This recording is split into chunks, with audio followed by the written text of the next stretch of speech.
By now, you probably have heard of the ongoing gerrymandering war between Texas and California, or as CNN called it, the gerrymandering battle royale. In July of 2025, at the behest of President Trump, Texas Republicans prepared to gerrymander the state's congressional district boundaries to create 5 additional Republican seats in the 2026 midterm elections.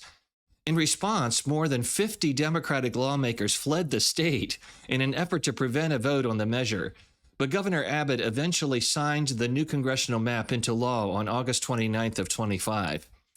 In response, Governor Newsom of California retaliated, and California voters easily approved Prop 50 in the November elections to bypass the state's independent redistricting commission and approve a new map to increase the number of Democratic districts. And of course, the gerrymandering wars now are spreading to other states. It's hard to find the right word to describe this situation. Surreal is one that comes to mind. But regardless, voters are left to simply watch in disbelief and ponder whether any rational person would call this process democracy. One is tempted to despair, but there's a silver lining to this story. The longer these gerrymandering wars drag on, the more that voters across the country will demand an end to partisan gerrymandering once and for all. And fortunately for us, we have a solution.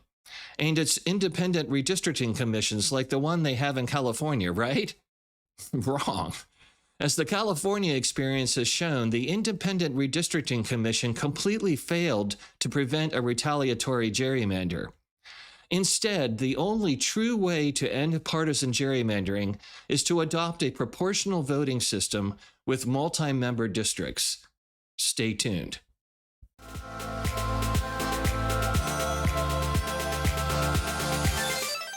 Welcome back. The ongoing gerrymandering wars have continued to expand, and each day brings new developments. In Texas, on November 8th, a federal court ruled that the map approved by the Republican legislature constituted a racial gerrymander and barred the map from being used for the 2026 midterm. But on November 21st, the U.S. Supreme Court approved a request to temporarily block the lower court ruling. Meanwhile, 3 other states, Missouri, North Carolina, and Ohio, passed a new congressional map ahead of the 2026 midterm elections, and litigation has led to a new map in Utah. And 4 more states, Florida, Indiana, Maryland, and Virginia, have expressed support for or taken official action toward voluntarily redistricting. But what exactly is gerrymandering, and what are the politicians in these states doing? The dictionary says that gerrymandering is the manipulation of electoral district boundaries to advantage a party or group. This can be accomplished because in most states, the state legislatures are responsible for drawing congressional district maps, subject to approval of the governor. As such, if one party controls both the legislature and the governor's office, it can redraw districts to its advantage. For example, assume we have a region with 15 areas, a cluster of 6 of which are primarily Democratic, while 9 surrounding areas are Republican. You might think of this as a city surrounded by Republican suburbs. If we must divide this region into 3 congressional districts, then since Republicans outnumber Democrats 9-6, fairness would suggest that, as shown in this example, we should draw district boundaries so that 2 of the 3 districts lean Republican, while 1 leans Democratic. If the Republicans control the state legislature, however, they could take a different approach. As shown in this example, the boundaries could be drawn to give Republicans a majority in all 3 districts. And incredibly, if the Democrats control the legislature, they also could draw the district lines to their advantage. For example, if the boundaries are drawn as in this diagram, the Democrats could pack the Republicans into 1 district, so the Democrats would have the advantage in the remaining 2 districts, even though the Democrats are the minority party in the region. In short, as these examples show, in America, voters don't pick their politicians, but rather, the politicians pick their voters, which is the essence of gerrymandering. But there's another aspect of redistricting that's just as insidious, if not more so, than drawing maps to add seats for one party, and that's the creation of safe seats for both parties to limit competition. For example, assume we have a region with just 12 areas instead of 15 that are equally divided between Republicans and Democrats, with 6 areas leaning toward each. If we must divide this region into 2 districts, there are 2 very different ways to proceed. On the one hand, as in this example, we could divide the region on a diagonal, which would produce 2 districts with 3 Republican and 3 Democratic areas in each. This would seem completely fair and would result in competitive elections. Instead, however, as shown in this second example, the map could be drawn to create 2 districts that are strongly lopsided 5-1 toward one major party, thus limiting competition and creating a safe seat for each party. And unfortunately, in practice, this second approach is the one most often adopted. The vast majority of congressional seats are drawn to be uncompetitive, with party registrations strongly lopsided toward one of the 2 major parties. This problem has been documented by Fair Vote, a nonpartisan organization that seeks better elections by researching and advancing voting reforms, and whose website is at fairvote.org. As Fair Vote has reported, in 2024, 84% of U.S. House seats were won by 10 points or more, or were completely uncontested, meaning that just 16% of House seats were even somewhat competitive. This in turn led Fair Vote to issue a report in April of 2025, predicting that in the 2026 election, the outcome of 81% of House elections have effectively already been decided 18 months before Election Day. Only 38 seats, or 9%, will be true toss-ups in 2026. The most common reform suggested to combat gerrymandering and create competitive elections is to remove the power of the politicians to set district boundaries, and instead vest this authority in an independent or nonpartisan redistricting commission. As an article in Time magazine explained, these independent commissions are tasked with drawing district lines in a nonpartisan way that respects geography, fairness, and opportunity. And many countries, including the UK, Australia, and Canada, employ such commissions. A number of U.S. states also already have adopted such independent commissions, including California, Colorado, and Michigan. Having said that, however, there are real questions about whether independent redistricting commissions can truly solve America's gerrymandering problem. For one thing, as noted in an article published by the American Bar Association, the states which thus far have adopted independent commissions, like California and Colorado, tend to be Democratic states, while Republican-controlled states like Texas and Florida have refused to adopt such commissions and remain free to gerrymander. Unless independent commissions are adopted across the board on a national basis, the Democrats effectively could shoot themselves in the foot by taking the high ground and adopting such commissions while allowing the Republicans to continue gerrymandering. In addition, states that have adopted independent commissions have had mixed results.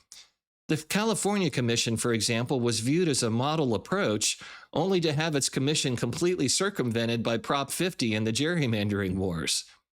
And other states with independent commissions, like Utah and Maryland, successfully passed new district lines, but the state legislatures overrode their lines and imposed partisan gerrymanderings anyway. And finally, even the most well-intentioned redistricting commission could find its efforts limited by geography.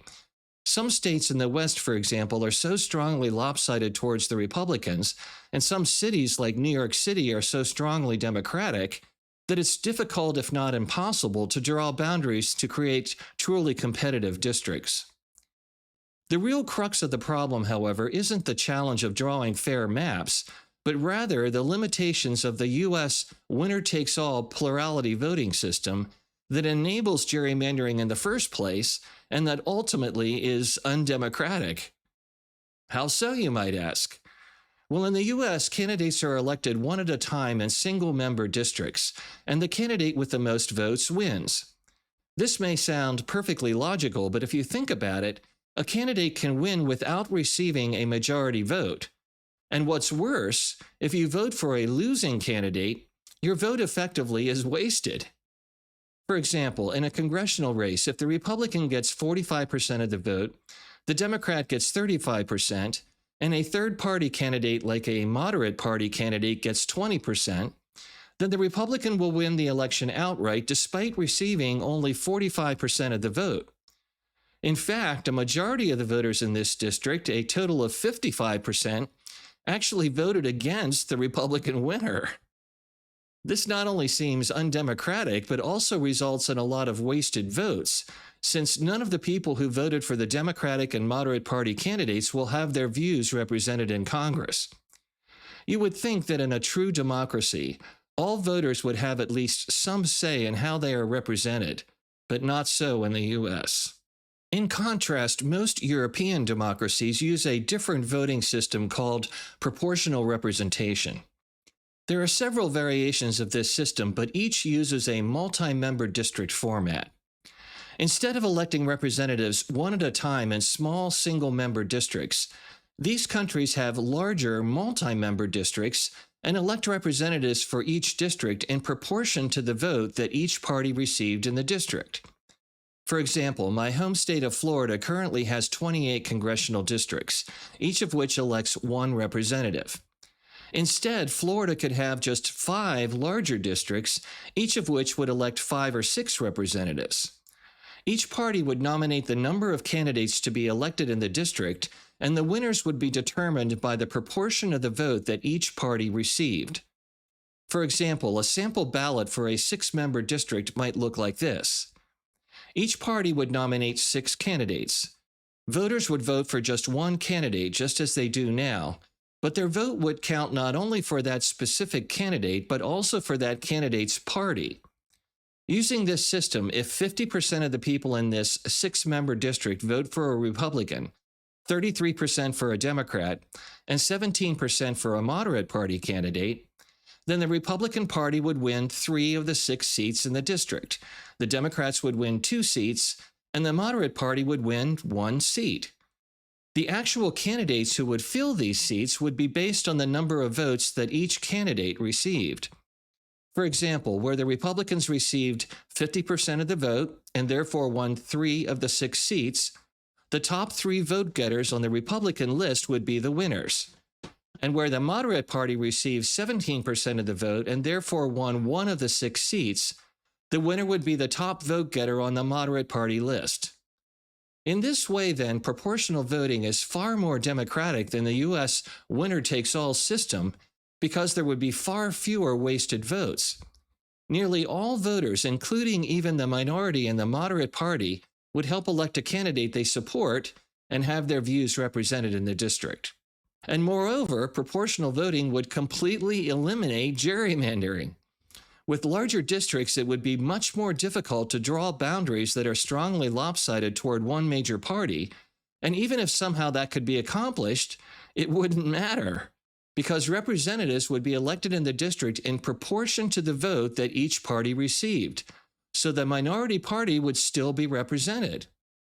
For example, let's revisit the gerrymandering situation we discussed earlier, where Democrats held only 6 of 15 areas, but nevertheless could draw boundaries to give them control of 2/3 of the districts in the region.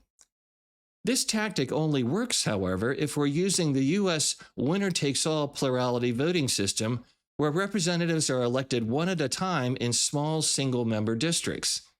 Instead, if the voting system in this region is proportional representation, then the boundary would encompass the entire region, and 3 representatives would be elected for the region.